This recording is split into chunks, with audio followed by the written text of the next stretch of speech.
Welcome to Jazz Zone Together, our new online community providing educational and classroom resources and interviews with artists, celebrities, and jazz educators, as well as valuable teaching tips and repertoire suggestions. Today, we're exceptionally proud to welcome highly renowned music and jazz educator CHRIS Dorsey to our program. CHRIS currently serves as director of the jazz program at Dillard Center for the Arts in Fort Lauderdale, Florida, where he has created a nationally recognized program for many years. Now I'll bring in Dick Dunscomb to conduct the interview with CHRIS. Dick, it's all yours. Thank you, Bob. Hey, CHRIS, good to see you, man. You too, man. You know, I'm so proud to have you on Jazz Zone Together. As Bob said, you're one of the leading jazz educators in the world today. And we'll get into your tremendous success with a little bit later in the interview. But first, can you give us a view into your early days, including your path to becoming the incredible teacher that you are today? Well, my story starts back in Chicago. I started in Chicago as in the high school band program at George Henry Corliss, and all I ever wanted to do was make music. And that's all we talked about, me and a friend of mine, John Southall. We talked about all we wanted to do was make music. And I went off to college, went to Jackson State in Mississippi, and I got my bachelor's in music education. And, you know, as most young people, when we come out of school, you know, I thought I was going to be like a pro on the instrument, to be honest with you. Mm-hmm. And I found out that there were a lot of things that I probably was just lacking, and I just didn't know it, okay? So that kind of put me in the direction of what I wanted to do. So when I got to Miami, I got a job, and I became an elementary school music teacher. And I didn't go to college to be an elementary school music teacher. I'm just going to be honest with you. I did not. But when I got there, they said, well, the only thing we got is elementary school. Okay, so I needed a job. So I took the gig. Mm-hmm. Well, lo and behold, I found out I really didn't know how to teach. So I had to learn how to teach too. All right. So, you know, I'm coming out of grad school. So my thinking is way up here, and I got to teach, you know, 6 and 7-year-olds how to do music. And I learned that I had to bring what I was teaching down, okay? It didn't mean that I couldn't teach them some of the things that I knew. I just had to bring my level down so that they could understand me. And from that experience kind of has driven my career. From that experience, I did 4 years in elementary music, and a good friend of mine saw me, and we used to play in big bands together, Reuben Cooper. We played in big bands together, and he said, hey, Dorsey, you got a lot of abilities and skills. Come be my assistant band director. I said, yeah, okay, why not? Mm-hmm. And he offered me the position of being a director of the jazz band there. Because, look, I'm going to be honest with you. I never got into this because I wanted to be a jazz educator. I got into music because I wanted to be a professor of trombone, classical trombone on the college level. That was my dream job, to be a professor of trombone. Well, as things happen in life, it don't always work out that way for you. But what I did was, when I started working at American with my friend, I said, well, you know what, I will do the jazz band. And the first thing I did was I got rid of all the music that he had in there, because he didn't have no swing pieces in there, and nothing but rock and funk. And I said, okay, but one thing I did know coming out of college and coming out of grad school was I had to teach the kids how to swing. Mm-hmm. And that is what really kicked off my career in jazz education. Okay, that's what kicked it off. And what happened was I was asked to go to Homestead Middle School. Now, here we go. Mm-hmm. I'm at American as an assistant band director, and somebody saw me and said, you need your own program. So Hurricane Andrew came through and tore up Homestead. So I was asked to go down there. I went down to Homestead and I started working with those little kids because they were trying to get away from, being at home because they didn't want to have to do any work. So I was able to keep kids late, and we would practice jazz. And all I did was I did the basic fundamentals that they had. I used certain books and all that. And I stayed there a year, did pretty good with them, but it was just too far. Then I wound up at John F. Kennedy Middle. And lo and behold, when I got to John F. Kennedy Middle, one of the greatest things happened to me. I met Dick Dunscomb. And I know I had met you before, but I met Dick Dunscomb, and I used to go out there, and I had friends that was playing in the big band at FIU. And I said, man, this is not bad, this jazz thing.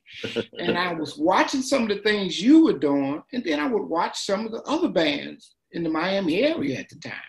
And it was a lot of good stuff going on. But what happened with me, and I think what happened to help to really push my educational future ahead was getting my bands to learn basic fundamentals of swing, okay? And trying to imitate like the Basie band. And that's what really got me going in the right direction. And I would get Dick, I would get you to come out there, right there to the middle school. And you would share your pedagogy with me. And before I know it, I was really liking this. I said, wow, this is nice. But I think what happened to me was it helped to elevate just my musicianship, period. Because I was still playing in big bands myself. And that's what it did. It helped to elevate my musicianship. And I saw where doing jazz and classical, all of how it all relates. And I think that's what I try to get everyone to see, that they're called basic concepts. And these concepts go from style to style and genre to genre. So, but that's me. That's what happened. Be honest with you, my early things with jazz education. It really came about like that, and all along I was still playing in combos, and I was playing in different big bands, just to keep some chops going. Yeah. Because there's a lot of guys around Miami that I played in bands with, and like I said, I learned a lot playing. I learned a lot traveling to Europe, playing in different groups. And that is where I really learned that I wanted to be a teacher finally. I think it was 4 years after I started teaching, I really said, man, I think I do want to be a teacher. And I think by year 6, but as I was saying though, what I was doing when I got to Dillard was I said, I am going to develop a comprehensive program that is going to be built off of the fact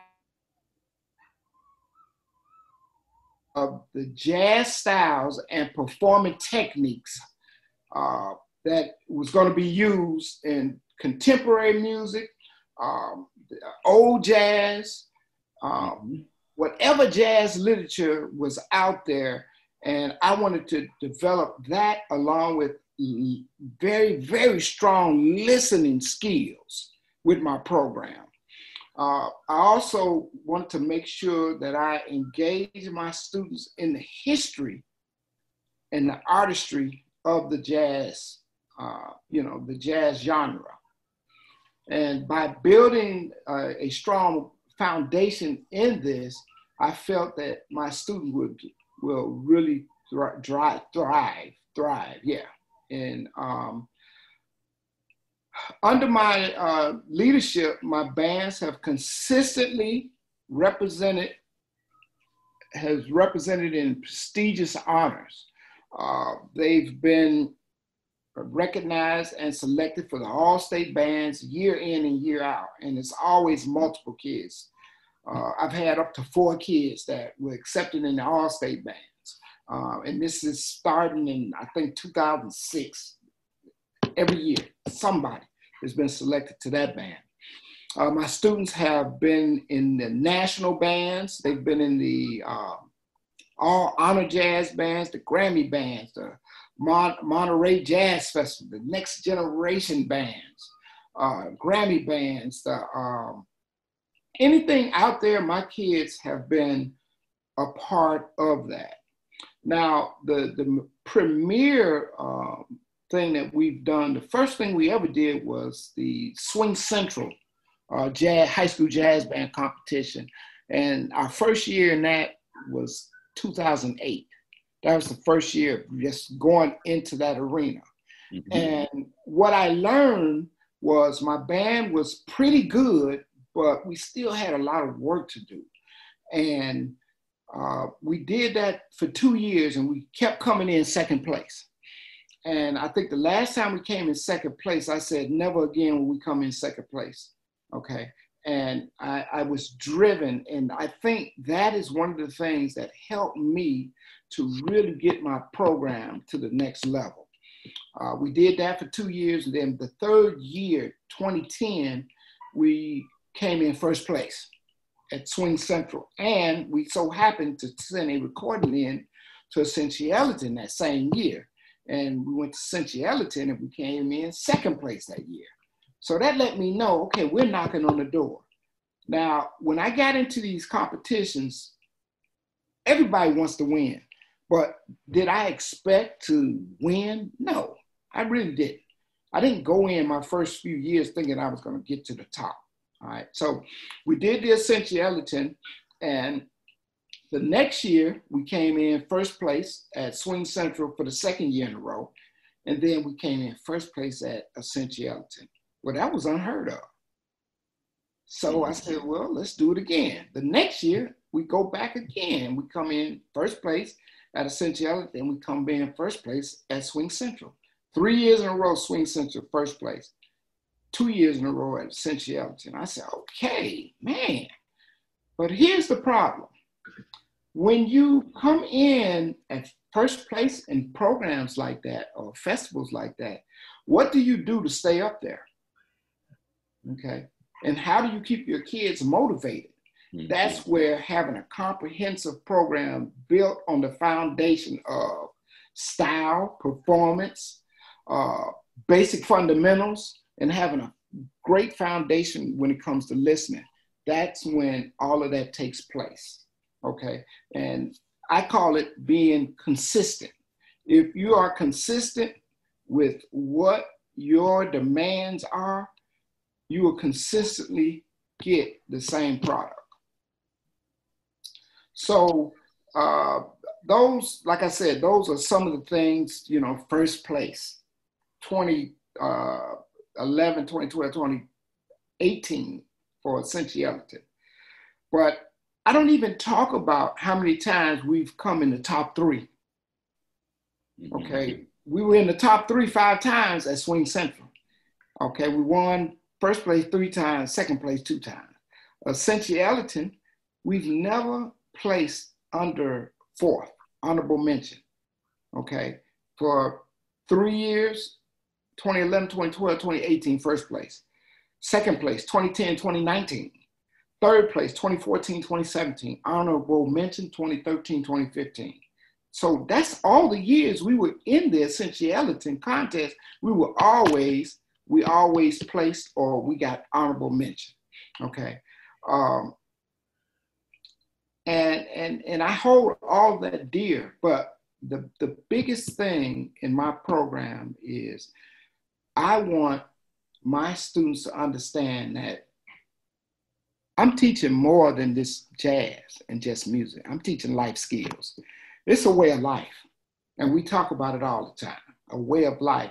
And what makes me feel good, Dick, is when these students come back and they say, man, Mr. Dorsey, I learned so much about life. You were telling the truth.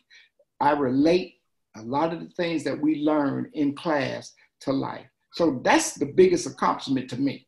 Doing Essentiality, those are byproducts.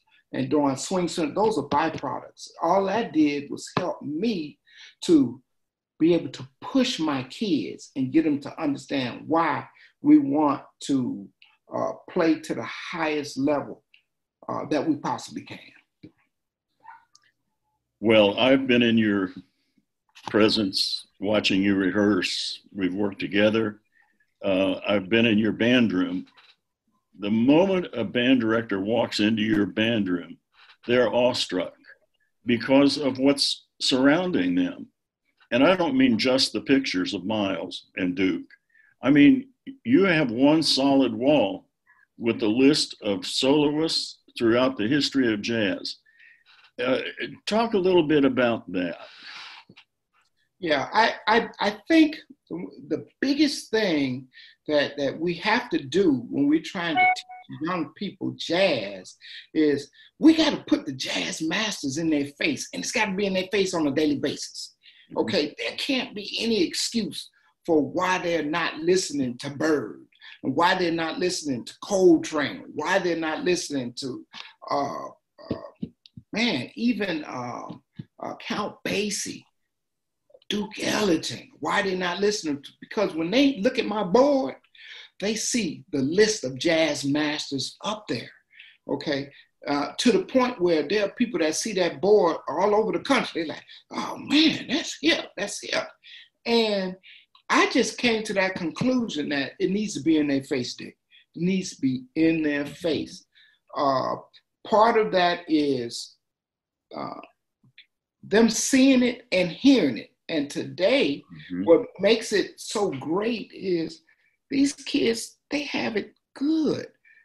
You know, technology has advanced so much that they could go right on YouTube. And we're going to talk about some of the things I'm doing now once we get to that question, but it's phenomenal. The things that can be done with jazz, with our young people. It's just, we as educators, we've got to be open-minded, and we've got to be willing to try different things. One of the approaches I use is getting the kids to understand, if you can't play the horn, you're not going to play no music. So I'm a basic fundamental guy. Okay, and if you've ever come to my band room and you hear us just warming up, you're going to hear basic fundamentals. I will start a rehearsal off with long tones because I don't trust students. And I'm in a program where, you know, maybe 5%, 6% of my students might get private lessons. So how do you overcome that? You got to find ways to overcome all these things. And I think the biggest thing that has helped me to become successful with my program is figuring out ways to overcome deficiencies. That's what I call it. How do you overcome a deficiency? And my thing is basic fundamentals, getting them to learn their scales, okay? But getting them to learn it without me talking about it every second. Because the more they get into the music, like, oh man, I gotta get these fundamentals down, because I'm not gonna be able to play that essentiality piece right over there.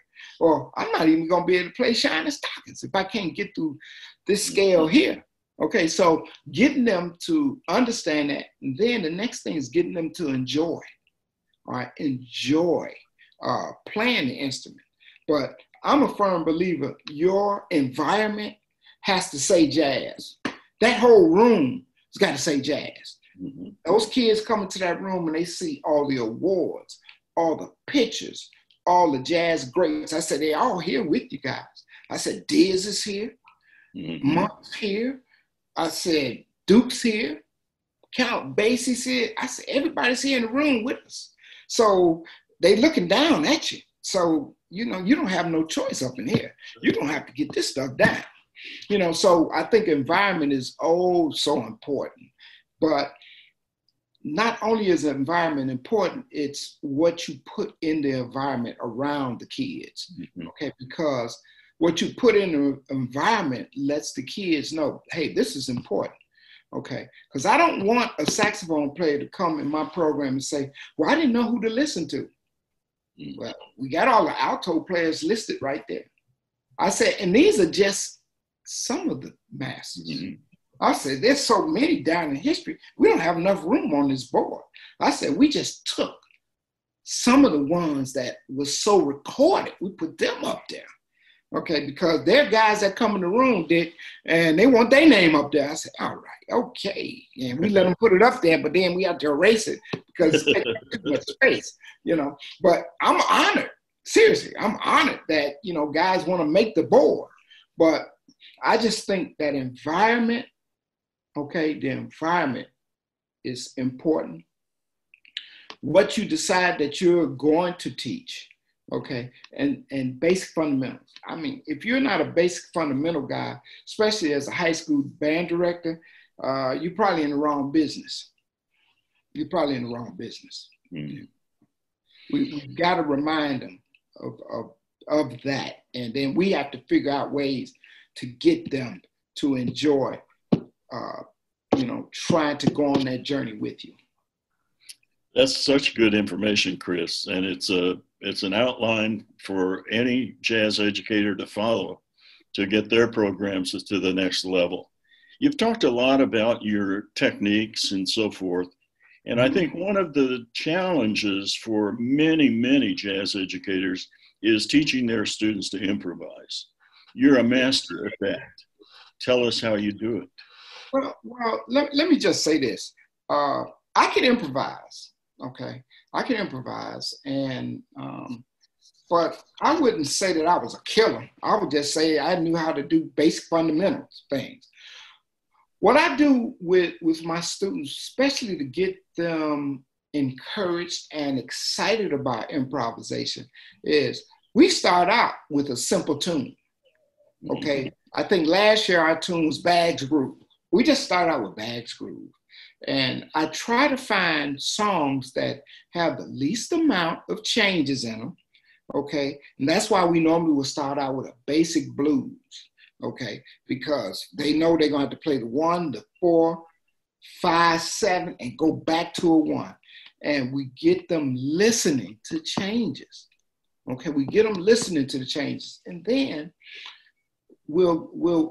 I'll get them to play just so they can start going through chords and understanding arpeggios, all right? And this is the reason why I'm constantly talking about basic fundamentals, scales. I tell them your pathway to playing any good music is knowing your basic fundamentals, and that's your scales. So they've got to know what a third is. They got to know what a seventh is. Mm-hmm. Getting them to understand resolution, that the music is always asking for resolution. So that's how I basically teach improvisation. And we start out with just basic rhythms, okay? Not a lot. It's gotta be as simplistic as it possibly can. Because what you're doing as the educator is you're trying to show them how to get started, because they're gonna put the work in, especially if you get them excited about it. And I'm fortunate in my program, year in and year out, the basic thing is each one teach one. Mm-hmm. If I learn how to play, get through these thirds and sevenths, look, man, let's kind of go through this together. The next person in the section is going to be trying to help that next person. Now, is everybody going to become killers on them? No, that's not how the world's set up. All right, that's how it gets separated. But I guarantee you this, and that band I had last year, every person in that band could play a basic solo. Mm-hmm. Everybody was gonna play a basic solo. And that's it. That's part of the job. Can you get everyone to play a basic solo? And to push it a step further, there are 3 things they gotta be able to do in my band. They gotta be able to play a blues, basic blues, 2-5-1 changes, mm-hmm. and rhythm changes, okay? My thing is, if you could get kids to do those 3 things, they can learn how to do anything. They can learn how to do anything in jazz, all right? And some kids are gonna learn it faster than others. But if they understand those basic things, that's where that improvisation piece really starts developing. And then we do a lot of mimicking and we do a lot of singing. Mm-hmm. We sing, I mean, almost every day since the school year started, I've had my kids singing Ella. Mm-hmm. Okay. One of the tunes that we're doing in the big band right now, and we're doing it online, because we're going to talk about that. You know, I have to develop a different way of teaching. Okay. Like, we're in this pandemic. And, well, I'll wait because I know that's one of the questions, but improvisation, the listening, if you don't get the kids to listen, they're not going to get improvisation down, guys. They just aren't. We can write out solos for them. We can let them read a solo that's on the page, but is it going to come to life? No, it's not going to come to life. And you can have a kid that can read any and everything, but is it going to be sterile or is it going to be really musical? And are you going to feel it? All right, because that's what I'm trying to do. I'm trying to get my kids to feel this music. Okay, I'm trying to get them to feel it. And they're not going to feel the music if it's read. Okay, so the biggest thing for me, and look, I've done everything. I've tried all the books, and there are a lot of good things in all the books out there. Matter of fact, that book that you have, there's a lot of good stuff going on in that book. I really like what you're doing with that. Okay, but once again, it still comes down to them mimicking, as you laid out in your book, they're mimicking this stuff. It's a language, and doing it in small chunks. That's the biggest thing I've learned. We've got to teach in small chunks. We always, we want everybody to be Miles Davis in 1 month, and it's not going to work out like that.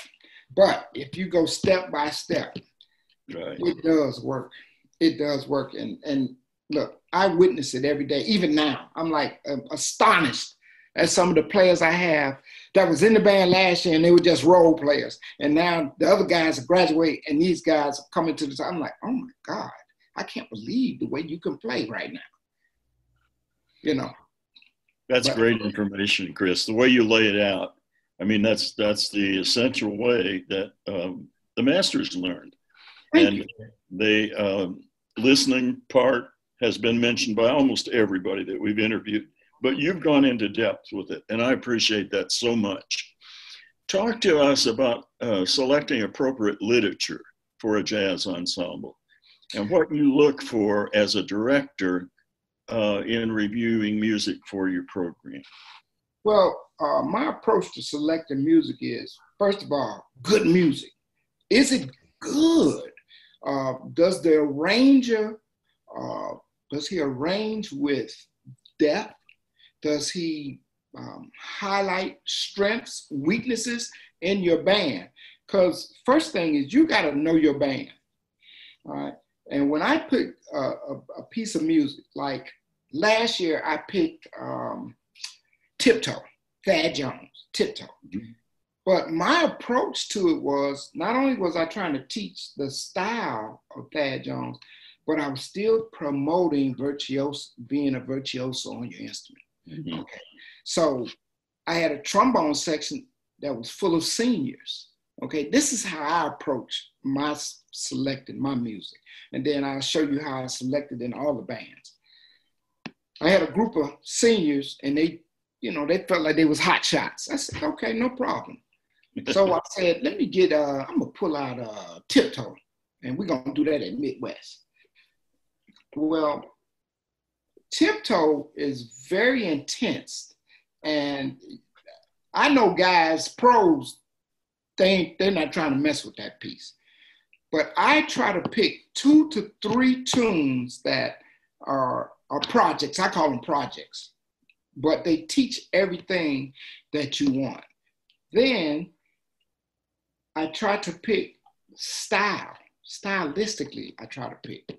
I'm gonna always pick a swing piece, especially I look at what my band can do, and then I try to figure out who are the composers and the arrangers out there that do good arrangements. Okay, that's the biggest thing for young directors, trying to pick whose music is. It sounds like a professional arrangement. Okay, because there are a lot of guys out there, and I get it. They want to make their money, and I just try to stay away from certain arrangers, and I do a lot of listening. Okay, it's just like being a classical conductor. You got to listen to the masters. You got to listen to the main pieces out there. Like, I think the biggest thing that we used to talk about all the time was when you did Basie, you were pigeonholed into certain Basie tunes, okay? I went to a workshop that dealt with nothing but Basie. And my palette it was opened up even more because there were Basie tunes that I really hadn't listened to. So I started doing those Basie tunes, okay? But it's so much literature out there, and the only way you're gonna be able to pick the literature is you gotta listen to literature, okay? You can't just get on the website and say, oh, that sounds like a good name. Let me get that. That's Fun Time. Fun Time, and that's a Basie tune. That might not be the easiest tune for a guy to do, okay? Might not be the easiest tune. So you have to look at your trumpet section, you got to look at your sax section, you got to look at your total band, and you got to figure out, what do I have and what am I trying to teach? Okay, will this piece here promote what I'm trying to do with my band? Okay, and I think that that's the biggest thing, that you've got to come up with a list for young educators that they can choose from, but they're good, solid arrangements. Yep. That will make any band sound good. But that's the approach that I use. A lot of listening, trying to figure out, what do I have, okay? Year in and year out, you don't know what you have as a band director sometimes. Like my band this year, I graduated a whole trombone section. How do you replace that? I graduated almost a whole saxophone section. My best drummer I ever had left. He graduated. Okay, so how do you bring those bands along? You gotta have a approach to bring these bands along. And so, like I said, when I'm picking music, I pick music looking at my personnel, okay? And I always start out with Basie, no matter what. I don't care what anybody says. I'm gonna have Basie. I'm gonna put some Thad Jones in there, and I'm gonna have Ellington. And there are various other composers and big band. I put Stan Kenton in my book. I'm going to put Stan Kenton. I'm going to put Woody Herman. I'm going to put one or two of their things. Even Maynard Ferguson, I may put some of his stuff, because those are groups that I grew up on. I listen to all that too. I have a lot of people fooled. They think, oh, he's just a Essential Ellington guy. I said, oh, you'd be surprised. You know, and when we talk about the Essential Ellington program, I'll be able to tell you why I use that program, because I don't think people understand, you know, how that has strengthened what I'm doing even now. Well, let's talk about that. Give us your opinion and observation about it. Okay. Well, the Essential Ellington program was basically developed to celebrate the greatness of Duke Ellington, okay, by him being one of the most prolific composers of the 20th century. And every time a new selection comes out, it messes me up. I can't believe this guy wrote over 2,000 tunes, okay? It really blows my mind. But we've been talking about that right now in my jazz band. We're talking about Duke Ellington, and we're talking about Basie. And what the Ellington program has done, I mean, it's just a comprehensive program that really promotes teaching jazz education using Ellington's music. And the reason Ellington's music is being used, because it's a wide scope of styles. That's what we got to remember. This guy wrote so many different styles. I was telling the kids today, I said, shoot, there was stuff that Ellington did. You'll see on it, it says a rumba. And then it says a Latin feel. And then it says Afro-Cuban. And then it says funk. And then it says swing. And then it says rock. I said, wow. I said, do you realize how serious that is? Versus Basie. I love Basie. There's nothing you can do that will stop me from loving Basie. But how do you teach that to your kids? You got to be able to get your kids to understand Basie's phenomenal. But unfortunately, there were a lot of things that Basie did not cover, because the misconception is, well, Basie is easy. Well, Dick, you know as well as I do, it's not easy. No. You put a Basie chart in front of somebody and they'll be like, oh man, they see them notes, they say, oh, that ain't nothing. But then when you have to add in the feel and the groove and the rhythm section, okay, they say simplicity of style. What I'm trying to get my students to understand is it's not simple, okay? But basically what they're trying to get you to understand is this was the style he used. He used blues and swing. That's what Basie Band did. And it's one of the greatest bands at that. Whereas Ellington had this umbrella with all these different styles up under it. That's why my bands changed once I started doing Ellington. Yeah. It taught me that not only do my kids have to learn how to play, we got to have improvisation. And my kids got to learn how to personalize. Okay, so that's what we're doing right now. We're talking about my kids personalizing this music, getting them to understand why nuances and vibrato is so important, and singing, getting them to understand why they got to sing. See, these are all the concepts that I've been using, especially the last 10 years. It's like every year I jump on another concept. And all I've been doing is compiling all these things. And what I want to do is try to get guys to understand you can do this, but Rome wasn't built in a day. It takes time. But if you systematically keep working at it, you will hear the changes. It's just that guys, to me today, Dick, it seems like everybody wants to skip all the steps. They just want a good band. And I get it. Yeah. I'm there with them. But if you're going to have a band that's consistently good year in and year out, I mean, these are the things that have worked for me. Talk a little bit about today. 2020 has been a challenging year at best. And, you know, it's been a unique time in our history. The COVID-19 pandemic has brought together just a world of different kinds of things.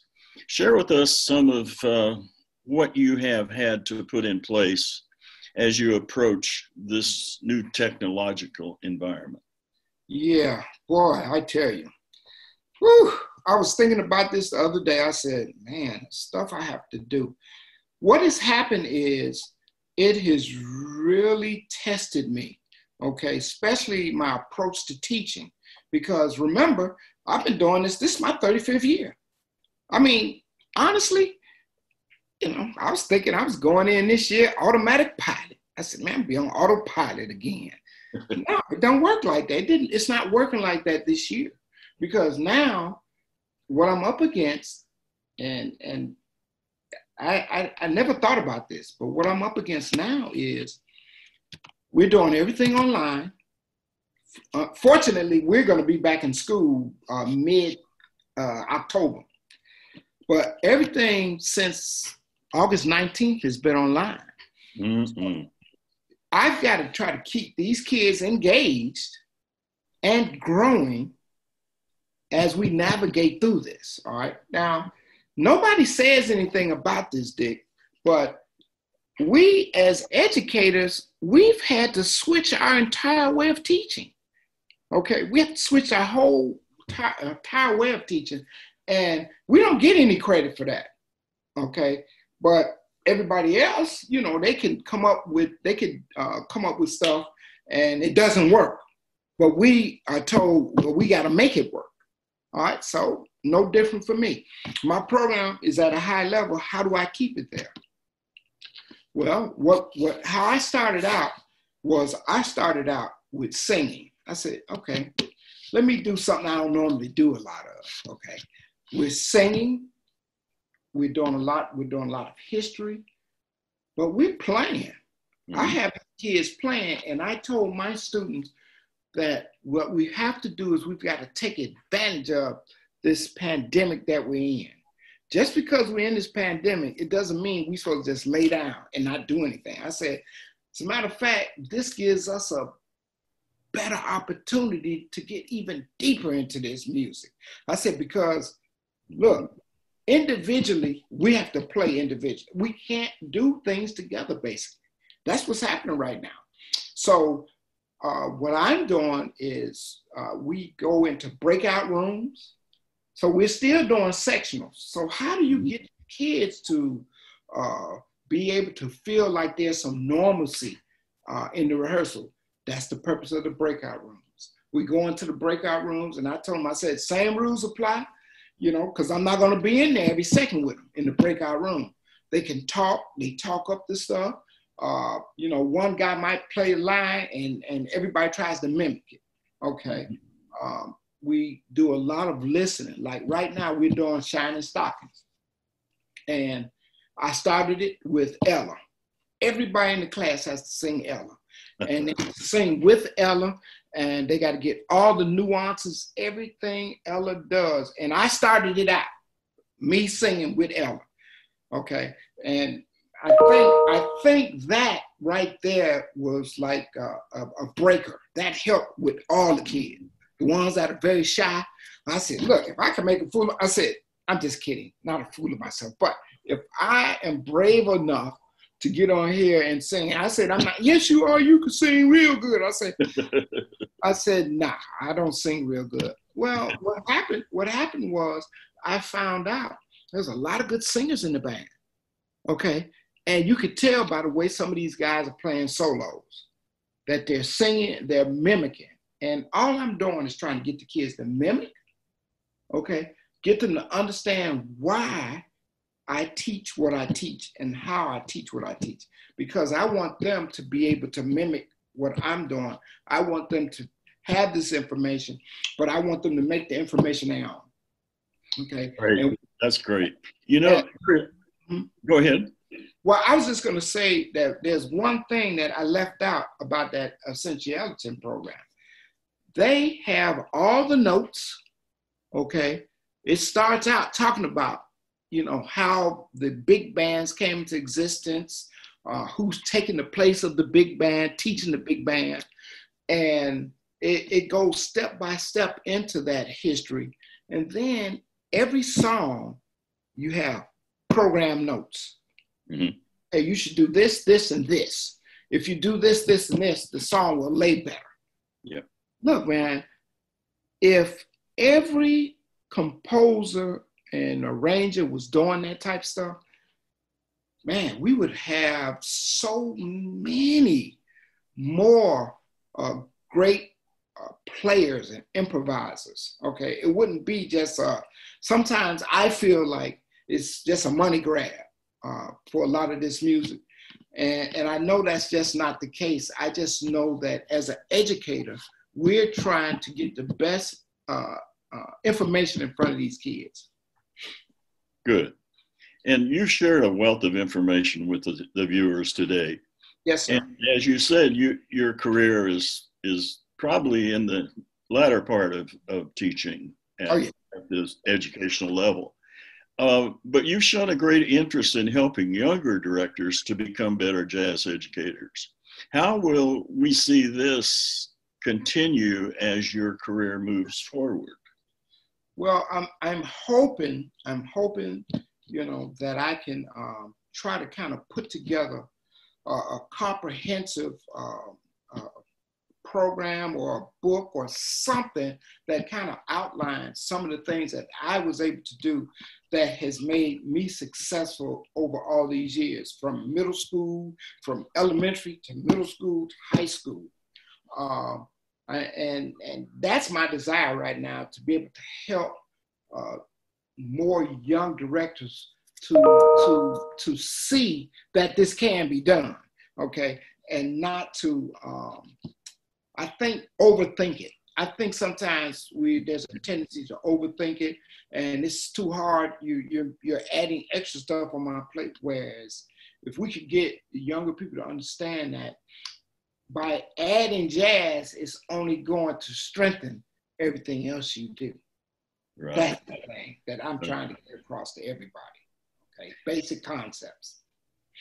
That's beautiful, and we'll look forward to seeing that information and you getting out and working with other groups and traveling the nation as a person that we need to all hear from. Chris, thanks so much for being with us today. I'm sure you have made educators, students, and fans alike more knowledgeable about the educational process. Please keep up the great work and be safe and happy, my friend. You too, Dick, and I appreciate you having me on today, and I hope that I was able to share something that will benefit someone out there, because, hey, this is how I'm doing it, how I've been doing it, and I'm constantly learning. And I think that's the key, to be a student of your craft. Amen. Yes, sir. All right, guys. Chris, thank you very much. Yes, sir. Appreciate you joining us. To our viewers, we appreciate you joining us today and being a part of Jazz Zone Together. We hope you found Chris's presentation to be of real value. We hope you'll join us for future episodes. In the meantime, please stay safe and please keep making music.